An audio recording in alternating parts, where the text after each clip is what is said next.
pour une toute nouvelle vidéo. Tout d'abord, j'espère que tout le monde va bien. Moi, ça va. Et si on est là, c'est tout simplement pour parler économie. Plus précisément, économie d'électricité. Honnêtement, je pense que c'est un sujet qui travaille pas mal de monde en ce moment. En tout cas, nous, c'est le cas. Et voilà, j'ai fait quelques petites recherches, des petites choses que l'on avait déjà mis, nous, en place à la maison.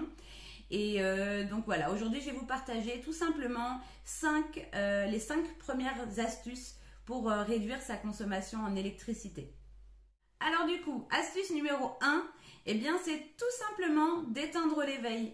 On ne se rend pas compte, mais le fait d'avoir nos appareils électroménagers branchés en permanence comme ça sur le secteur, eh bien ça consomme. Et le fait d'éteindre les veilles, ça va permettre d'économiser jusqu'à 10% de votre facture d'électricité, hormis le chauffage. Donc honnêtement, ce n'est pas rien. Chaque petite économie est bonne à prendre. Alors quand je veux dire éteindre les veilles, c'est-à-dire par exemple votre télé, ce n'est pas simplement qu'appuyer sur le bouton power. Il y a toujours cette petite lumière rouge, cette petite veille qui fait que ça consomme de l'électricité.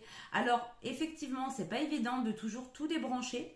Mais la solution, ça va être d'investir, si ce n'est pas déjà le cas chez vous, dans des multiprises à interrupteurs. Comme ça, tout ce qui n'a pas besoin d'être branché en continu, eh bien, comme le frigo par exemple, eh bien, vous le branchez sur des multiprises à interrupteurs. Et une fois que vous avez terminé de vous en servir, hop, vous appuyez sur l'interrupteur et au moins il n'y a pas du tout de consommation électrique inutile.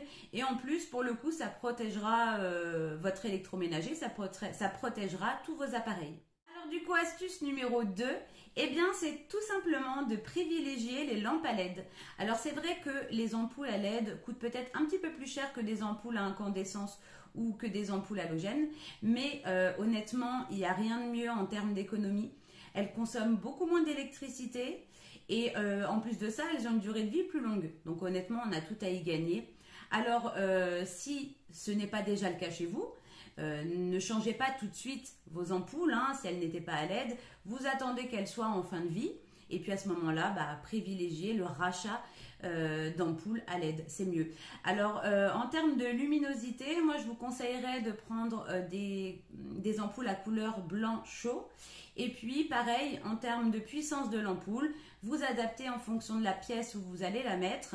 C'est-à-dire que dans une cuisine ou une salle de bain, vous avez besoin d'un peu plus de luminosité que dans une chambre ou un salon. Voilà, parce que c'est vrai que très souvent dans un salon, on est posé devant la télé ou d'ailleurs devant la télé vous n'avez pas besoin de la lumière, mais on peut avoir besoin de moins de luminosité dans une pièce que dans une autre. Voilà, donc vous adaptez en fonction d'où vous allez mettre vos ampoules. Alors ensuite, astuce numéro 3. Bon, c'est une astuce toute basique, mais honnêtement, c'est quand même bon de le rappeler.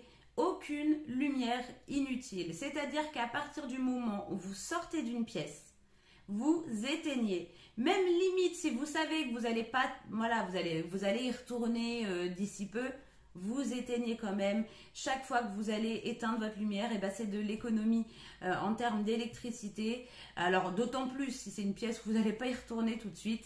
Mais honnêtement, voilà, ça c'est vraiment des réflexes qu'on doit avoir. Toujours, toujours, toujours éteindre les lumières. Alors du coup, astuce numéro 4, eh bien c'est tout simplement de privilégier les programmes éco sur votre lave-linge ou votre lave-vaisselle par exemple.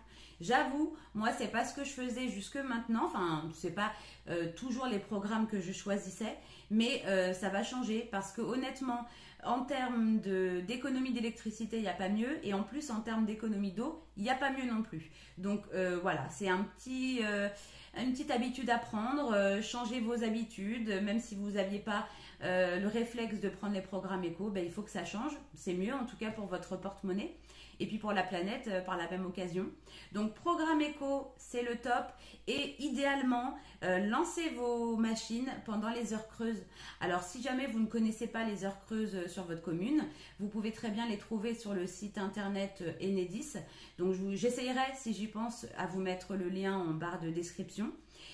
En règle générale, les heures creuses, c'est de midi à 17h, entre midi et 17h, et puis entre 20h et 8h du matin. Enfin voilà, ça se répartit dans ces tranches horaires-là, mais si vous voulez un petit peu plus de précision, allez voir sur le site d'Enedis. Et il est important de le rappeler, je pense que c'est quelque chose qu'on devait déjà faire par le passé, mais en tout cas, je le rappelle, ne jamais lancer ces machines ou lave-vaisselle tant que ce n'est pas plein. Honnêtement, lave-vaisselle, voilà, ne le lancez pas chaque jour avec juste votre vaisselle du jour. S'il reste de la place, tant pis, vous le lancerez le lendemain ou le surlendemain, peu importe. Pareil pour le lave-linge, il y en a beaucoup, c'est vrai, qui ont tendance à faire une machine tous les jours, même si elle n'est pas totalement pleine, pour pouvoir être toujours à jour dans leur linge, pour voilà le côté organisation, mais c'est pas du tout économique ni écologique. Attendez que votre machine soit pleine, pas non plus bourrée à craquer, parce que si c'est bourré à craquer, ça lave mal et c'est pas le but. Donc voilà, faites ça de manière responsable, attendez que ce soit plein l'un ou l'autre. Voilà. Alors du coup, cinquième et dernière astuce pour aujourd'hui, eh bien c'est tout simplement d'éviter le sèche-linge. Alors moi, pour ma part, honnêtement, notre sèche-linge a rendu l'âme depuis quelques temps, donc on n'en a plus. Donc voilà, le problème est résolu. Et puis j'avoue, on comptait en racheter un, mais je pense qu'on le fera pas pour le coup. Donc voilà, privilégiez le séchage à l'air libre. Pour ceux qui ont un jardin, j'avoue, c'est le top. Si vous n'avez pas de jardin, vous pouvez très bien mettre un petit étendoir dans une des pièces de la maison. Et si vraiment vous ne pouvez pas vous passer du sèche-linge, soit parce que vous n'avez pas trop de place, par exemple, pour mettre un étendoir, soit parce que l'environnement est assez humide et que le linge a du mal à sécher, eh bien, il y a des petites astuces. Par exemple, quand vous lavez votre linge, faites en sorte d'essorer au maximum, mettez l'essorage max, et puis aussi utilisez par exemple des balles de séchage. Ça permettra de mieux diffuser la chaleur et le linge séchera plus vite. Voilà, donc c'est vrai, c'est des petites astuces bêtes, mais voilà, bout à bout, honnêtement, on fait des économies assez conséquentes. Et voilà, donc là, c'était 5 astuces. Il y en a bien évidemment plein d'autres. N'hésitez pas d'ailleurs, si vous avez, des petites astuces pour économiser de l'électricité, de les mettre dans les commentaires. Ça permettra, moi, pour la suite, peut-être de me donner des idées auxquelles je n'avais pas pensé. Voilà, donc bon, je ne vais pas m'éterniser. Je pense que je vous ferai une partie 2 sur des petites astuces pour pouvoir économiser de l'électricité. On verra une partie 2 certainement, parce que j'en ai d'autres en stock, mais voilà, si vous m'en donnez, si vous aussi vous partagez vos idées, peut-être qu'il y aura un volume 3. Je ne sais pas si c'est quelque chose qui vous tracasse, vous, en ce moment, toutes ces augmentations, toute cette inflation, que ce soit au niveau de l'alimentation, là au niveau de l'énergie, est-ce que ça vous tracasse ou pas? Je pense que oui, parce qu'on est tous dans le même bateau, hein, on subit tous tout ça, donc je pense qu'on est tous impactés. Alors à divers niveaux, il y a des personnes qui étaient déjà très économes et qui voilà ne peuvent pas faire plus, mais il y en a qui effectivement auraient des petites améliorations à apporter. Donc voilà, j'essaie de partager ces petites astuces, peut-être que vous n'y avez pas pensé, ou tout simplement peut-être que vous le saviez déjà, mais ça va vous rappeler de faire attention. Voilà.